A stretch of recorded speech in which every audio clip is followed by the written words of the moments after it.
Hey guys, Trey Bender here with another episode of Program Stories. And today I'm sitting here with Miss Amber Haynes. And Amber, you and I also actually went to Carolina Springs Academy together. I actually remember seeing you. I do remember. Long time ago. A long time ago. We've actually known each other for about 19 years now, haven't we? We have, haven't we? Okay. So, Amber, let's start from the beginning here. How old were you when you first went to CSA, and what led you to being sent there? I was 14. It was actually a month before I turned 15. I started running away as a kid, sneaking out of the house, and basically it was the days of AOL, and hit a rough spot as a teenager, and I was just meeting guys online, sneaking out of the house, having my fun, coming home, and that lasted for 6 months, and then I wound up in Carolina Springs. Wow. Yeah, it was fast. That was that sound fast. Were you taken there by force, or did you go willfully? I went willfully. I knew my dad, and I talked about it. And, you know, he had me sit down and watch the video. Actually, picked Carolina Springs because it was the one closest to home. And I didn't know when I was going. I woke up one morning, and I could tell something was wrong. My dad was crying. I said, "Where am I going?" He said, "Just get in the car." It was a fight, but my parents are the ones that took me there. Wow. Yeah. Okay. So, what happened when you got there? I remember getting there, and almost immediately I had to say goodbye to my parents. They left, and it was take off your tennis shoes, here's some flip flops, put your hair in a ponytail, wash off your makeup, and sent to the dorm with an upper level buddy to go through what luggage I had and label everything, a life treatment, and then within a couple hours I was at the school and introduced to the school life and trying to get in the curriculum. It was fast. Yeah, that does sound fast. What was running through your mind when all this was happening to you? And basically, when am I going to get to see my parents? You know, the no talking, you know, that was one of the first things I was told, don't talk unless you're spoken to. And, you know, I was just scared. I didn't know what was going on. I didn't know what to expect, you know. I just kept thinking of going in and having everything I had on me, jewelry, everything just taken away. Everything just gone in just a few minutes. Wow. And you were how old again? 14. 14. Mm-hmm. Wow. All right. So, what are some things that stand out in your mind while you were at Carolina Springs? Some things you'll never forget. Not having a bed my first night. I slept on a mattress on the floor. They didn't even have space for me when I went in. I was on a mattress in the staff area in the middle of the dorm. And it was a couple of days before I actually got an actual bed. Doing tours, that's one thing that stands out in my mind, because before you would do a parent tour, we would do it with another upper level or level 3, and we were told by staff before a tour, if we speak bad about the program, we will be reprimanded, worksheets, OP, something like that. So I remember doing tours, we had to like really amp up like how great it was and sell it to parents about, yes, send your kid here, this is amazing. Because if we didn't do that, we would be punished. You did tours. Mm-hmm. So, what are some of the other things? How would they groom you to do the tour? It was really quick. I mean, I remember doing one, they would just tell us to, like I said, sell it, like make it seem like it was a great place to send your kids and how happy you were and how amazing it was, and you would have to do it with another level 3 or upper level, I guess, to make sure you went till the truth, you know, you would keep each other in check, you know, and afterwards, you know, we laughed about it. We were like, you know, this is a bunch of crap, we didn't mean any of this, but it's what we were told to do, to, you know, try to convince these parents to send their kids there. Although we hated it, we had to make it sound like we loved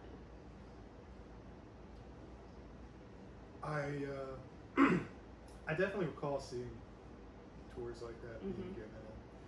That does not surprise me one bit that you were meant to hype this up. Mm-hmm. How many tours would you say you gave? I remember at least one, maybe two. but I felt, of course I felt like a liar because I wouldn't have ever wanted, to be there or want their kids to be sent there, but, when you're working against fear, you say what you have to say. Yes. Was intimidation and fear frequently used by the staff while you were there? Yeah, threats to being sent to Costa Rica were a big thing.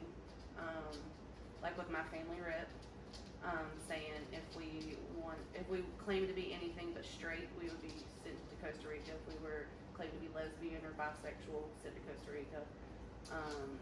Even phone calls, it was with parents, which I didn't get my first phone call for about a year. Okay. My family rep was sitting there listening the whole time, and she specifically said, when you're on the phone, if you ask to go home, if you say anything bad, if you complain, we will hang up. The call will be ended. You will not get another one anytime soon. So, yeah. I mean, fear is what drove everything. You're afraid to break a rule because you don't know, like, when's the next time you're even going to get condiments at lunch because you broke a rule. You were afraid, I'm going to get sent to a higher impact program because you were afraid. You're afraid to do anything. Yeah, I do recall that. Mm-hmm. So, aside from the threats with being sent to Costa Rica, what other things would they use to threaten you? Seeing your parents. I remember looking forward to a visit and being told, that if I didn't get off academic probation, or if I didn't get my next level, I wouldn't see my parents. I wouldn't get a phone call, and the family thing was always held over your head. Yes. Yeah, it really was, wasn't it? Mm-hmm. I mean, and it was over a year before I ever saw my family for the first time.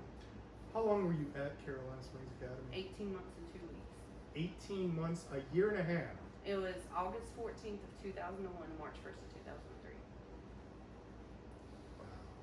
And I didn't even know about 9/11 until after I left, because we weren't allowed to know. You were never allowed to know about We knew a little something happened up north. We were allowed to watch TV for like maybe 5 minutes, but my family rep was like, that's enough, let's go to group. I remember girls that were from New York and stuff, a couple of them were pulled the next day, but we really never knew what exactly had happened. I had no idea that there was an actual terrorist attack until I came home in 2003. Wow. Was news from the outside world frequently withheld? Yeah, absolutely. We weren't allowed to read magazines, newspapers. What we watched were video cassettes brought in. We got to watch one movie a week. I remember being on doctor's visits. We were told we weren't allowed to look at the magazines, stuff like that. We couldn't know anything of what was going on the outside. Nothing at all. Mm-mm. We could never watch TV. There was no news articles, nothing. Things like that, I feel like are very common in these places. Mm-hmm. So, you were there for a year and a half, and you Mm-hmm. said how long it took you to get your first phone call? About a year.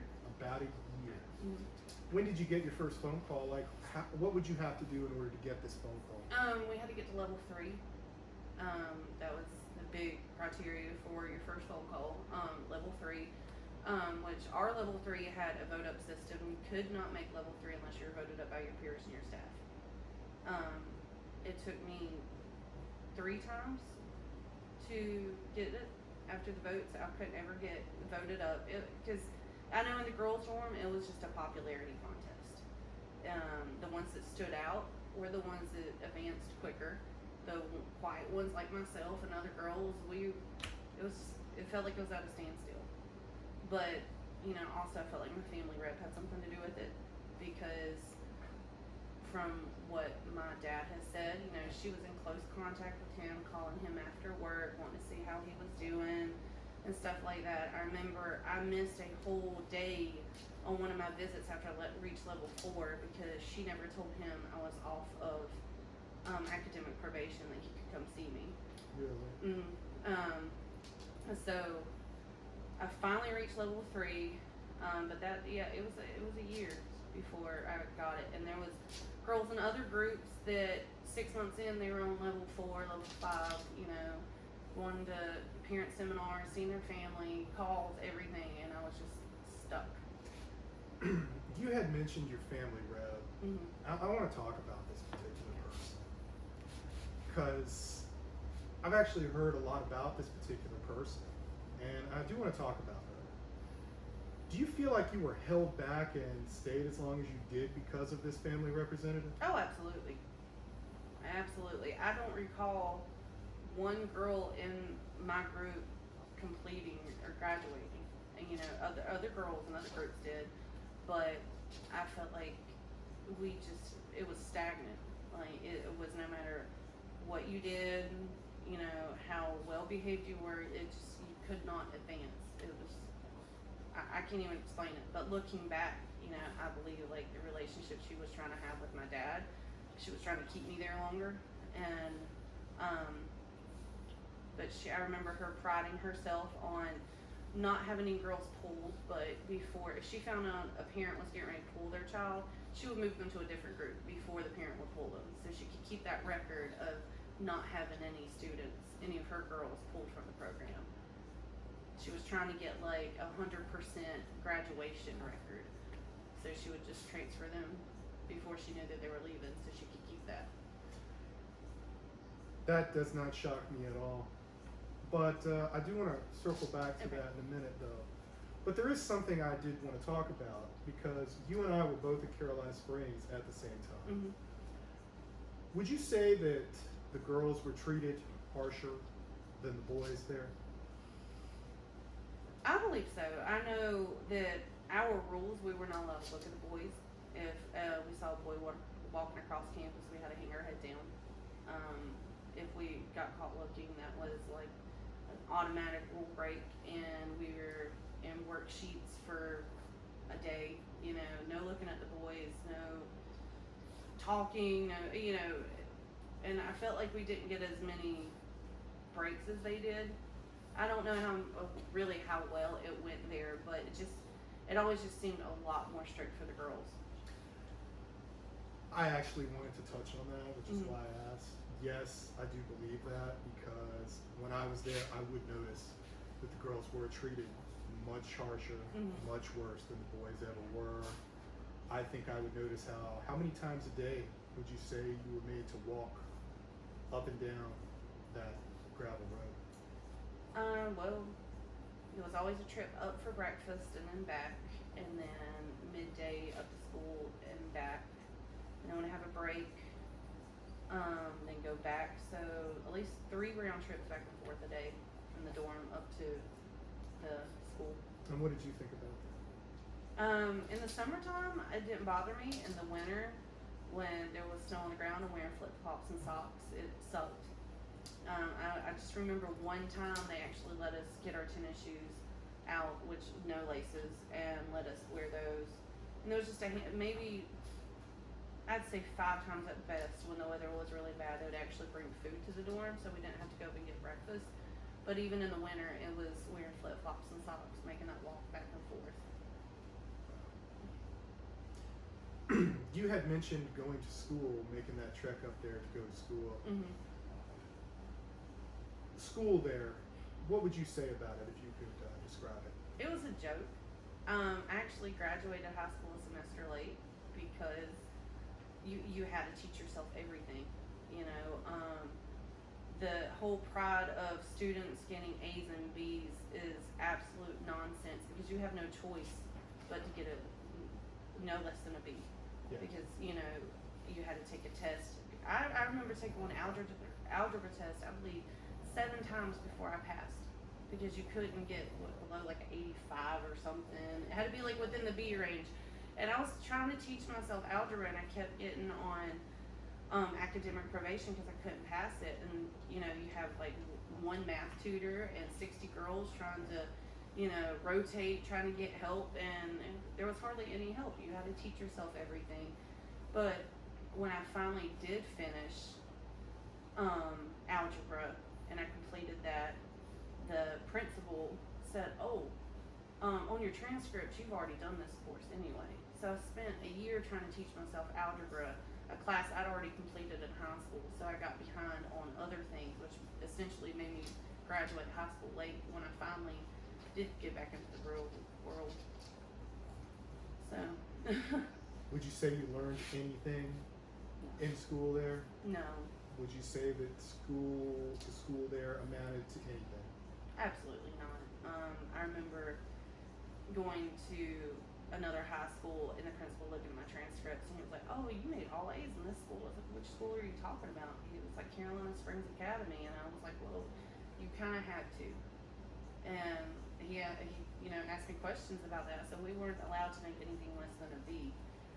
And I remember explaining it to the principal at the one high school, but no, you didn't learn anything. You read a chapter, you took some notes, you took a test, and then on to the next one. And you basically just did what you had to do to keep your privileges. There wasn't any merit in actual education. It was just about, let me try to stay on track. That way I can shave my legs this week. That way I can watch a movie this week. Because if you didn't stay on your academic calendar or track, you had your privilege taken away. You're back to level 1. Was this taking away of the privileges because of academic probation a rampant thing amongst everybody? Oh, or? Yes. So you had to set I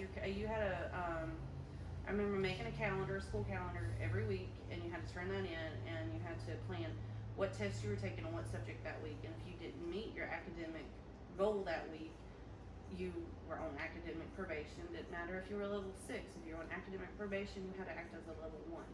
Really? Mm-hmm. What were the level 1 girls allowed to do, if anything? Breathe. We couldn't have. I can tell you what we couldn't have. We couldn't have condiments at meals, not salt, not pepper. That stood out to me because if we had a salad, no dressing. No seconds at meals. You could not have those at level 1. I was a level 1, and I got put in worksheets because as level 1, you weren't allowed to use colored pencils. You can only use crayons. I made one line on a chore sheet to mark off my spot, and one girl noticed it was a colored pencil instead of a crayon. So I had to pick up a Cat 2 rule violation and spend the day on worksheets over an inch long mark in the colored pencil. And that is absolutely absurd. But you couldn't shake your legs, you couldn't watch the one movie that they allowed you to watch on Sundays. Level 1, you couldn't do anything. Speaking of absurd rules, like not being able to use a colored pencil, Mm-hmm. I mean, what are some other rather absurd rules that you remember? Besides looking at the boys, not looking at the boys. Yeah. Sorry, let me clarify. Not being able to speak. There was like designated times to speak, but at mealtime, if there was salt or pepper or milk or whatever in the table, in the middle of the table, you couldn't ask for it. You couldn't even point. You had to stare at it until somebody noticed that you were staring at it so they could pass you the sugar, the milk, whatever. Because if you pointed, that was a nonverbal, which that was a correction. But the flip side to this is if you stared at it, because there was one instance I do remember, one girl staring at the milk one morning. And, during meal times, you would have to listen to the self-help audios by Deepak Chopra and Zig Ziglar. And make notes. So we're listening, we're making notes to, do our reflections at the end of the day. So we're not paying attention to who's staring at the milk. And she asked the whole table to get it was a rude manners or something, because nobody passed her the milk because we did not notice her staring. You couldn't even cough or anything to get anybody's attention. So we all got in trouble for that, and it was it was really ridiculous. It was damned if you do, damned if you don't. So it's like you just couldn't win. You could not win. And would you say the system was set up so that you couldn't win? Oh, absolutely. Because I remember when I looked at it, when I was going through, it was a no-win situation. Yes. No matter what you did. Just sitting in a chair was breaking rules. Yeah. I was just talking about that the other day, that you couldn't even sit on the couches in the dorm until you were level 3. Wow. And I mean, and if you were sitting on the floor, you had to sit, cross-legged. And my ankles were like so chapped and scaly. Even after I left the program, it took months for them to return to normal because of sitting cross-legged for so long. Both, my ankles on both feet, it felt like a lizard skin. So there was even a specific way you had to sit on a couch. Yeah, I mean, well, we couldn't sit on a couch till we were level 3, but if we were sitting on the floor, we had to sit with our legs crossed, especially in group. Okay. Yeah. I want to talk about the kinds of things that would go on in group when you would sit with your family rep. And this was like, what, 1 hour a day? I believe so. Every single day we had our family meetings, at least with her. Okay. Yeah. What kinds of things would go on in these groups? Girls talking about their issues, talking to their parents, and reflecting, and basically having to give feedback. Us telling the girls what they're doing wrong and they should do this better, and like even down to the little giving girls challenges. I remember one girl was given the challenge of not to talk with her hands because she did that too much. So whenever she would stand up to talk, she had to stand with her hands like this by her side and not move her hands because it was just scrutinizing every little detail about a person and trying to change it into something else. As simple as talking with your hands. So just going like I'm doing right now. Yeah. She couldn't do that. I think it was for a week they challenged her not to, and it was a bunch of apologizing. She's like, I'm sorry, just do this naturally. And like, what is really wrong with that? That is kind of a natural thing to do. Yep. So, I can't understand that, but so that was a challenge you saw. What were some other challenges? I can't really recall. I remember that one specifically for some reason. I'd really have to think about that because I mean it was just nonstop nitpicky stuff with people, and I remember that I was given one and I cannot remember what it was. It might have been the hand thing too, because I mean that's a natural thing everybody does. I mean, I've been doing it since we started, so yeah. But I mean, I can't really recall very many, but that one is definitely just because it was so ridiculous. Talking with your hands.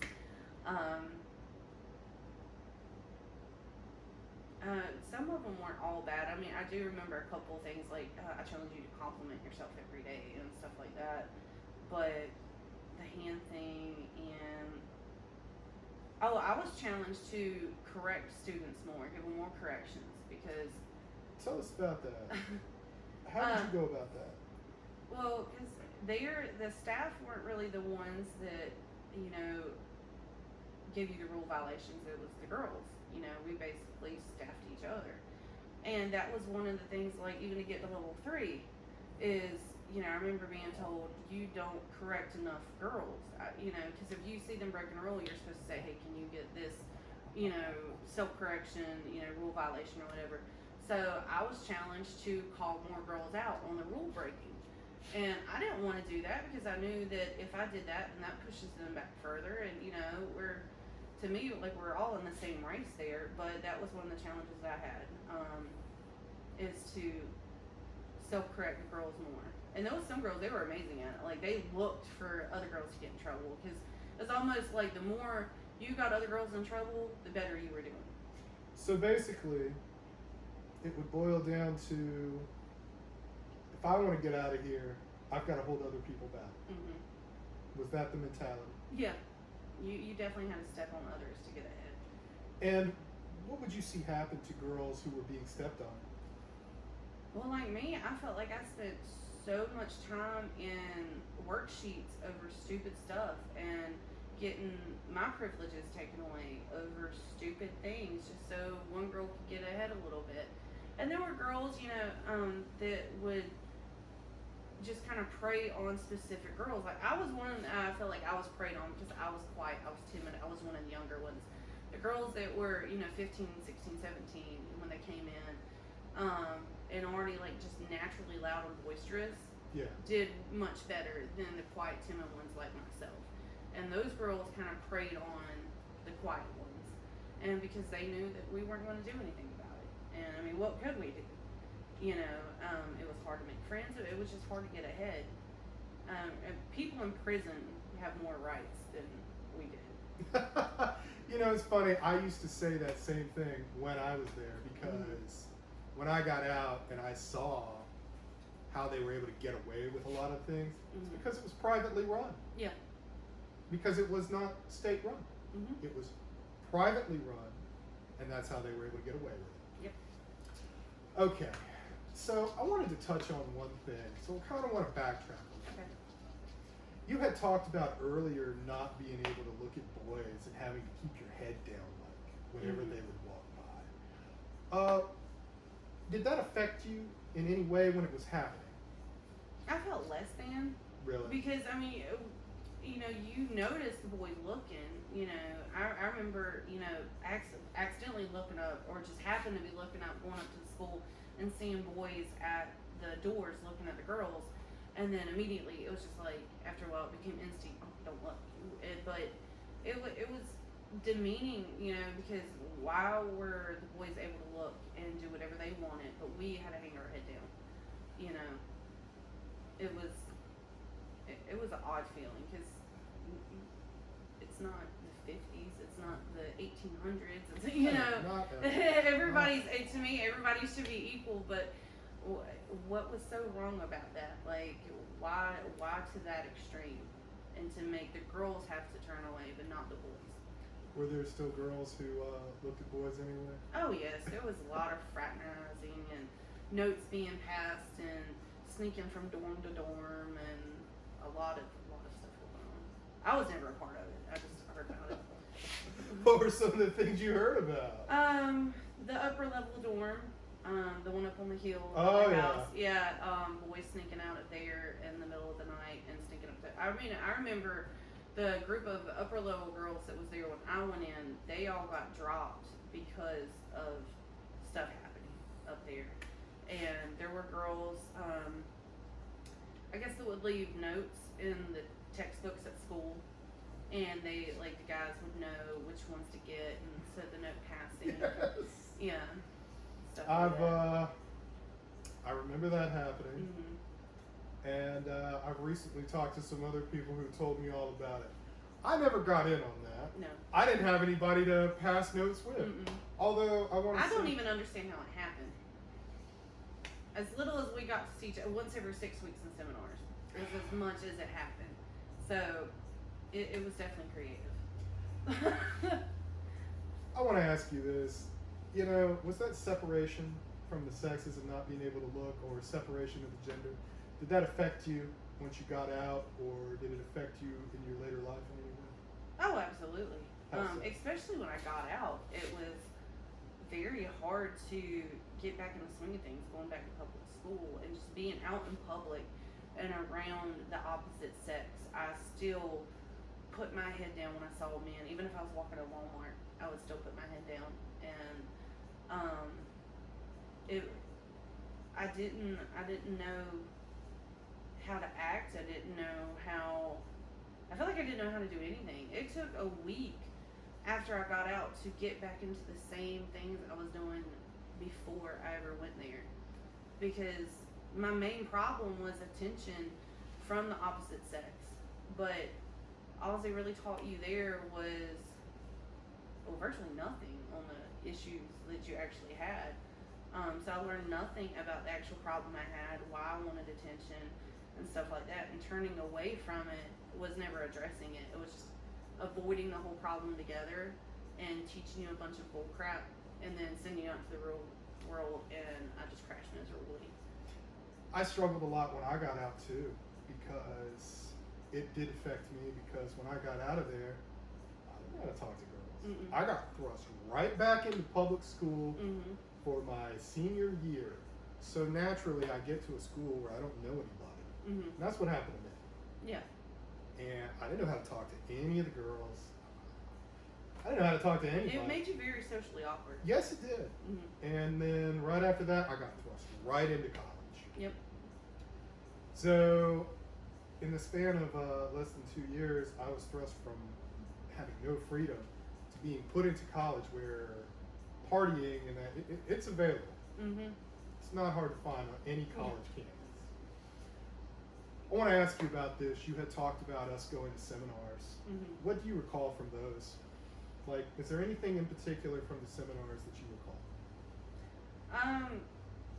Yeah. Like the step left. I do remember that. I remember the upper levels, like especially for us girls. I don't know what they would whisper to the boys in that process, but like when it came to being faced with like one of the boys, I remember the upper levels being behind us in our ear saying, "This is the guy that raped you. This is the guy that did this, or you going to step left, or you going," and they would just almost put hatred in you for this person in front of you that had nothing to do with the situation. Yes. A lot of brainwashing is the best way I could describe seminars, especially, the lifeboat, picking who lives or dies, and that is absolutely ridiculous. Like how could you make a teenager, a child really, look at somebody and be like, really think in your head, are you worthy of living? Do you deserve this spot? It was mental torture on a lot of aspects, a lot of highs and lows. I want to touch on something about that because I do remember that lifeboat process in that seminar. I remember not getting a single live boat. Yeah. Me, I did not. Did that same thing happen to you? Yeah. Okay. Mm-hmm. Didn't feel good, did it? No. It's like you take a look, it's like, wow, not one person gave me a live boat. So I do recall that, and I also want to tell you, I remember having to do that too. And one thing that stands out for me is I remember standing in front of this girl, or woman, and I was made to call her a slut, whore, and a bitch to her face. And I remember she was already crying, and she just broke down when they made me say that to her. That stands out. So yes, these seminars definitely were like that. Okay, so you were at CSA. You left on level 4, you said? Mm-hmm. Okay. Once you got to that level, what was the interaction with your family like after that? I remember my first visit with them was Christmas that year, and I wasn't even told they were going to be there. This dad actually forgot to tell me that I was having a visit with my family. Interaction was great. I was so excited. I didn't even talk to them about what actually was going on. I was just happy to be with them. Of course. But the next visit was a little bit different. The second visit that I was supposed to have was the one where my family screwed up and told them I was on academic probation. I actually wasn't. And so I was really angry about that. But then after that, I kind of got more timid about what I would talk about with them because I felt like at any moment they could go back and tell her, anything and I'll be there longer, But overall, the interaction with my parents was pretty great. But I got my first visit in December and I was gone in March, so it was a very short amount of time that I was on level 4 before I actually left. But I remember being nervous all the time coming back from my visits, if I accidentally broke a rule, because I remember on the visits, we were still told you're not allowed to drink caffeine, you're not allowed to do this, even though you're out with your parents, there was still a lot you were told you were not allowed to do. Yeah, I remember that Yeah. too. I very well remember that, and I always thought the no caffeine. It's just like they would just create new rules as they went. Down there in the girls' dorm, was that commonplace to just create new rules as they came? Somewhat. I remember one girl tried to commit suicide with the wire in her bra, so then they tried to make it a rule that no more wire bras or sports bras and take them all out. That one didn't stick because that's all a lot of girls had, and just not every parent could send new underwear and stuff like that. But, yeah, no. I don't really remember a lot of new rules being created. It was just a lot. It was so many ridiculous things. I don't see how there was any room for anything new because everything had a rule as it was. What was the most ridiculous rule you remember? Oh God.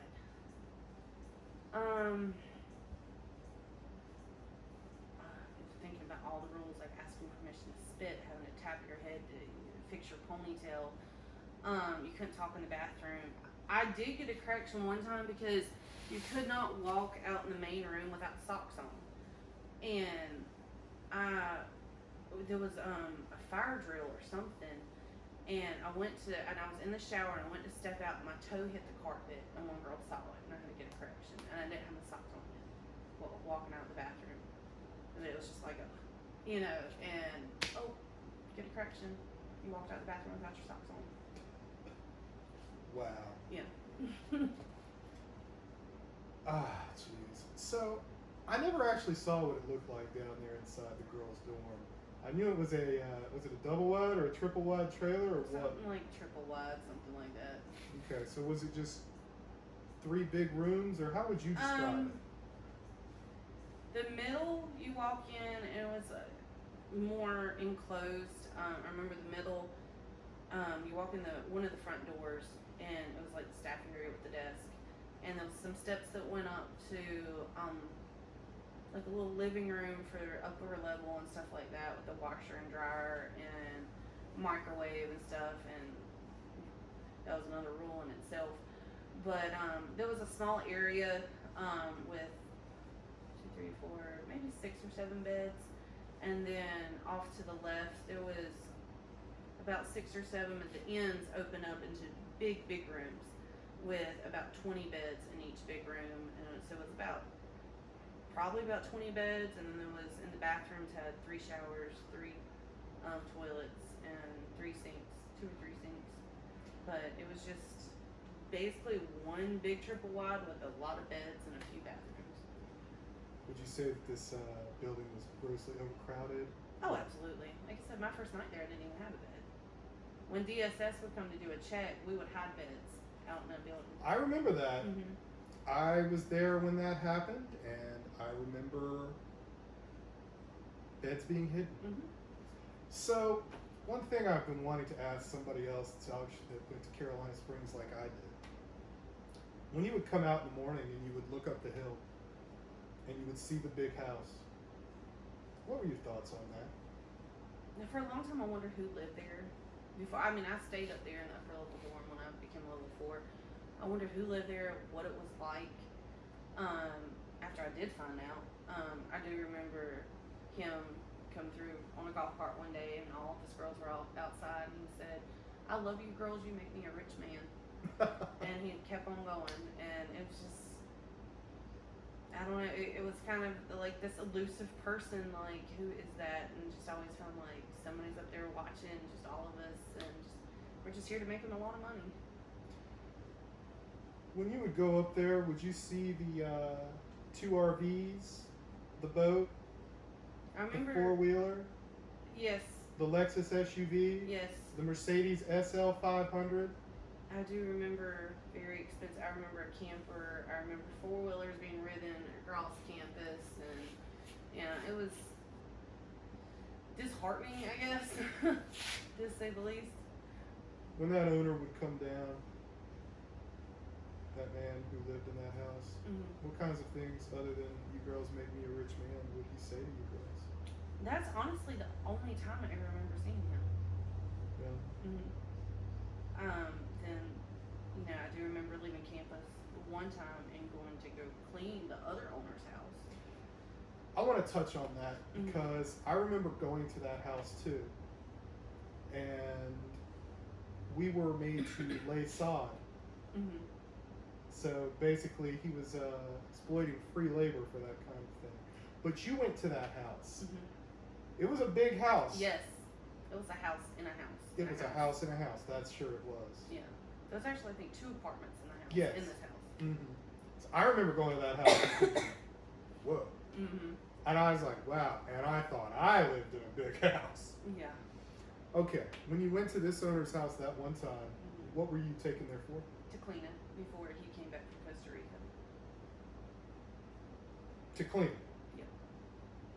Him and his wife and his friends were coming back from Costa Rica, and they wanted the house clean and prepared for them when they got back. And me and the other two girls, we were lower levels. There was actually an activity, upper level activity that day, and one of the male staff members came in, told the female staff they needed 3 girls to come with him. And it was me and 2 other girls. We didn't know where we were going. He told us to get in the car. We wound up at the owner's house, and he said he's coming in for Costa Rica. He wants his house clean. So we spent all day cleaning the bathroom, living room, and just everything. What do you think about what did you think about that back then? At the time, I was happy to get off campus. You know, I was happy. I was doing something else. You know, you get out of Groundhog Day. But at the end of the evening, when they were having dinner, and me and the girls had to stay in the kitchen, and then he brought us out in front of his friends to tell them about ourselves, like how old we were, where we're from, why we were there, and like give details about things that we had done to come to CSA, and asking if it's helping, if we enjoy it. Of course, we had to say yes. You know, that it was embarrassing at that point. You know, we had to eat our dinner in the kitchen, but then just to bring us out, parade us in front of your friends, and talk about how great your place is, and then just send us back to the kitchen, just like being little ornaments. Were you guys made to vacuum, Mhm. Yeah. scrub toilets? Oh yeah, we had to clean all the bathrooms, vacuum, dust. I mean, just everything. I want to ask this: when you were paraded out there, were they eating nice, expensive foods? It was steak and shrimp. Of course it was. And what were you guys made to eat that night? We got a little of what they had, but I don't remember eating a whole lot. It wasn't like a full meal of like course they it had. was. Yeah. Jeez. I remember going to that house, laying that song. Looking back on that situation now, how do you feel about it? Exploited. You know, just free labor instead of hiring an actual adult cleaning crew to come clean your house when you get back in the country. Why not use, some kids? Like, really? Oh, yeah. Yeah. Yeah, I mean, you're already making money off of us, and now, it's just, now it's absolutely ridiculous. And not only that, to send 3 female students with the male staff. And of course, our parents didn't know where we were going. It's not like this was arranged ahead of time. It was just a sport, Nobody really knew what we were doing, where we were going. Anything could have happened. Yeah. So, looking back, it's absolutely ridiculous. I want to ask you something. I've kind of heard these things through the grapevine, and I never witnessed them.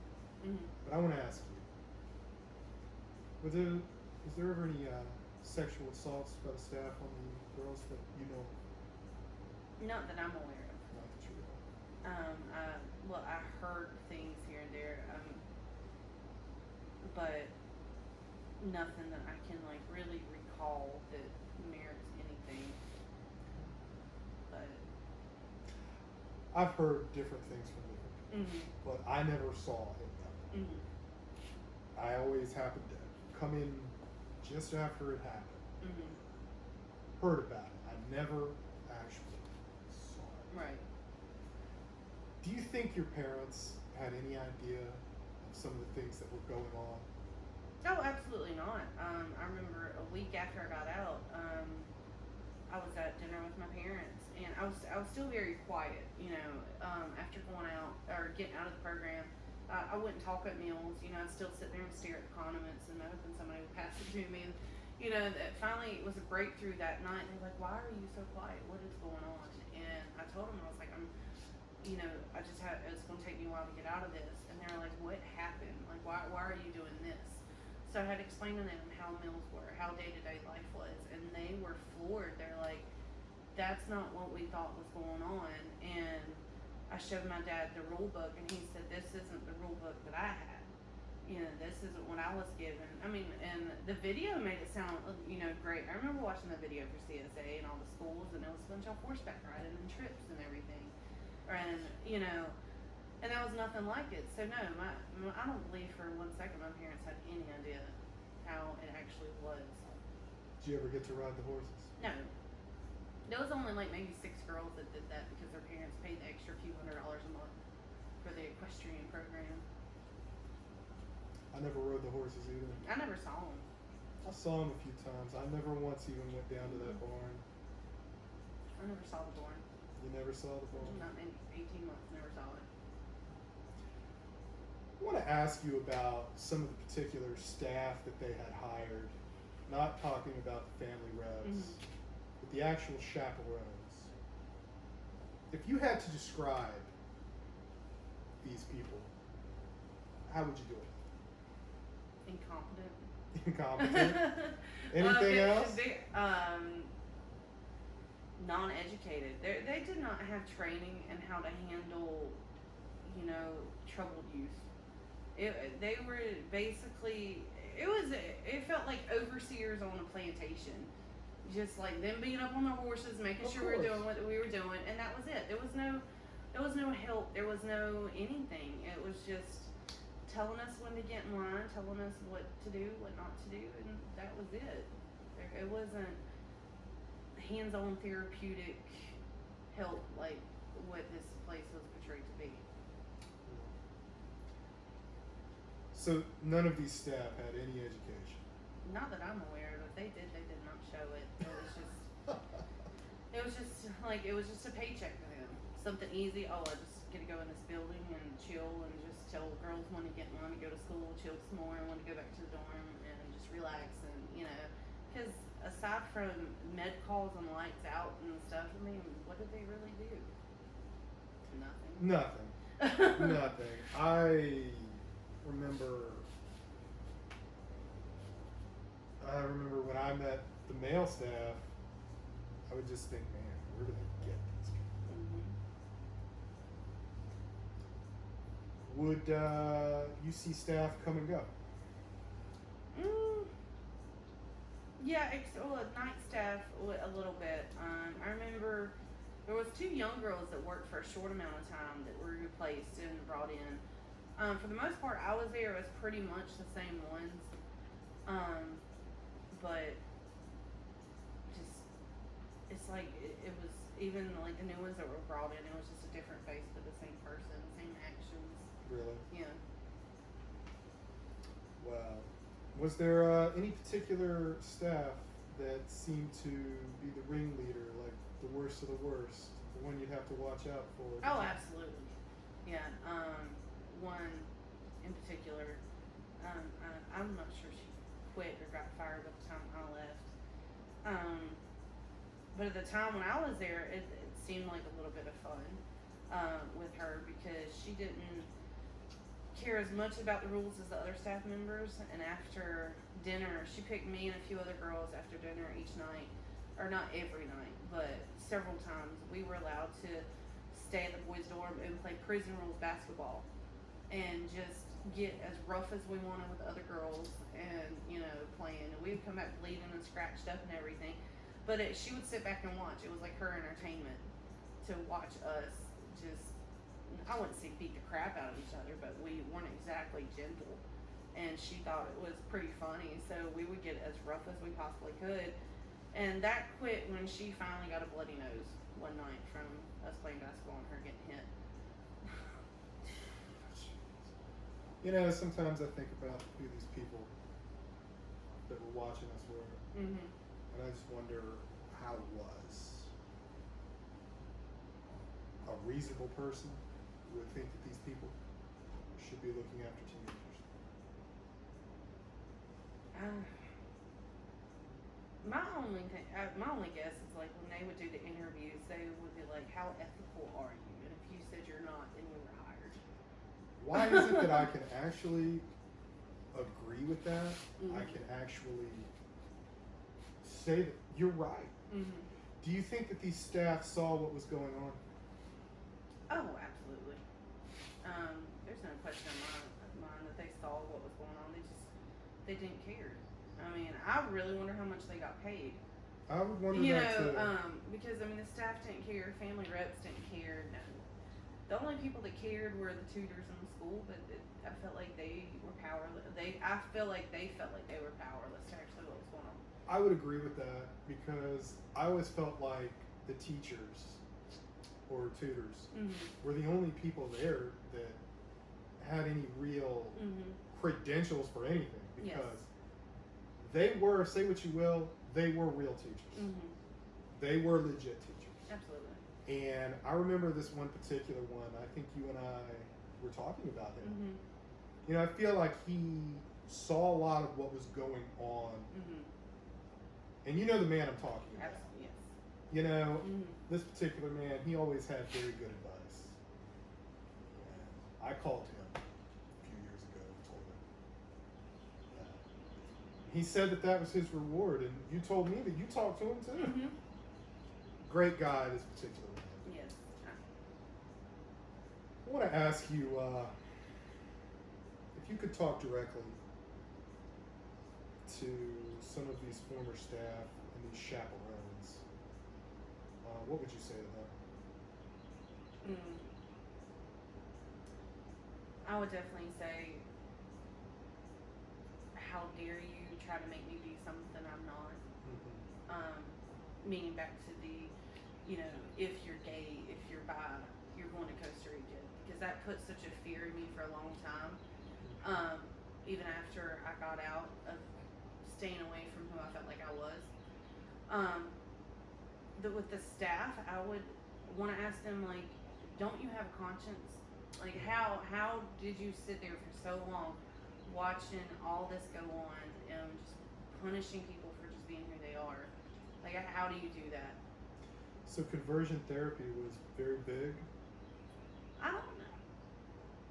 You know, I mean, I've never looked at it as conversion therapy, but I mean, to be specifically pulled out of a group, you and a handful of other girls, and to be told you are not allowed to be this way, will forever stick with me. I'm sure that will. You know. Yeah, that is not right. No. And I mean, and it was taken to another extreme, because okay, you're not allowed to be gay, or you're not allowed to be bi, but you're also not allowed to have your stuffed animals named after boys. So, because boys aren't, and that was my family rep's mentality. Boys are not allowed in the dorm, so you could not name your teddy bear Bob, Steve, Greg, Mike, whatever. Only girl names. But you're not allowed to like girls, because that's wrong. If you like girls, you're gonna be sent to Costa Rica. So it was a lot of mental anguish, I guess, lack of better words to say. I mean, I was punished for writing my parents and telling them I was bisexual. I got a correction for that, manipulation. So I just steered away from that. So I mean, that is my biggest thing for my family rep. Like, how dare you try to make some money into something they're not, and feel bad for being something, just being who they are. Now, speaking of your family rep, I want to ask you this. If you could talk directly and look in this camera and tell your former family rep what you wanted to say to her, what would you say? I would say that you're a fake, you're a phony, and you are trying to be something that you're not, and trying to push it off onto innocent people, innocent young teenagers. And you need to figure out who you are before you try to make anybody else into something that they're not. And I do not know how you sleep at night. That's all you want to say? Yeah. Okay. The edited version, yeah. Yeah, okay, I There's get that. I get that. You know, we gotta, yeah. There's a lot there, but yeah, it's just, I'm glad I am finally who I am now. I'm glad to see that too, because you and I have known each other a long time. Yeah. We have known each other, and you know, I think we've both seen each other progress into our adult lives the way we have. And honestly, Amber, I've seen you do nothing but overcome. Thank you. And I have noticed. Thank you. So I wanted you to know that. I've never told you that until now. I really appreciate that. Well, I wanted to tell you that. I want to ask you if you could talk directly to the people who profit, like the full-on owners of these schools. What would you say to them? God, I haven't even thought about that one.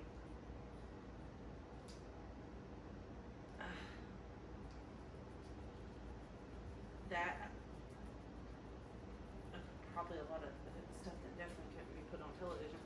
But I just would want to ask them, like, why? Like, what? It would be probably more questions than statements. I would want to ask them what led them to exploit children, exploit parents. What lets them sleep at night? I mean, especially considering where I finally got help cost so little and did so much. How did all this come together? How did WASP, like, what was like the real groundbreaker of when these people decided, let's start doing this? I would really want to know, like, the deep answers to this, because the pockets on this, it's not just WASP, but schools like it are so deep. Like, why be so greedy to the point that you're ready to ruin lives and steal lives from children to have your campers, have your BMWs, have your life? Like, is your life and luxury worth the life of another person? If you could talk directly to younger survivors, what would you say to them? It gets better. Hang on. It seems like forever. It seems like an eternity, the Groundhog Day, but you will get out of it. You will overcome it. And I would be honest and tell them that some of it sticks with you for a lifetime. I will agree with that. It does definitely stick with you for a very, very long time. And I think you and I can both attest to that. All right. Amber, is there anything else you'd like to add? Not that I can think of. Okay. Covered a lot. We did. All right. Well, Amber, thank you so Thank you. much. All right. Okay, guys. This has been Program Stories. Thanks so much.